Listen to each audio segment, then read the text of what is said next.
Hi friend, তোমরা সবাই কেমন আছো? আশা করি ভালো আছো। আমি বেরিয়ে পড়লাম বিকালের দিকে, একটু বেড়াতে বেরিয়ে পড়লাম। গ্রামের যে পরিবেশ সেটা একটু দেখে নাও। গ্রামের যে অসাধারণ দৃশ্য, এই দৃশ্য কোথাও দেখতে পাবে না, একমাত্র গ্রামেই দেখতে পাবে। একটু দেখে নাও চারিপাশটা।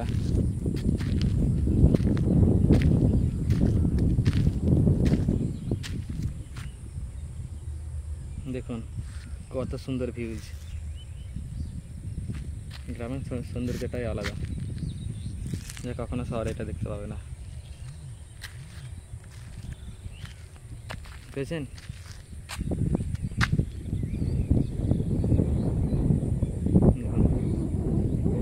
চারিদিকটা অসাধারণ যাকে বলে।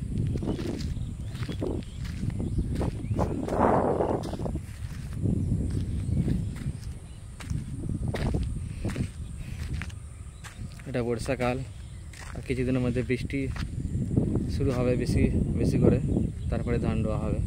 এই জন্য মাঠগুলো এখন ফাঁকা আছে। তিল ছিল, তিল কাটা হয়ে গেছে। এই যে তিল শুকনো হচ্ছিল, দেখে নাও। এই যে বীজ ফেলা হয়েছে, জল বেশি করে হলেই এবার ধান রোয়া হবে।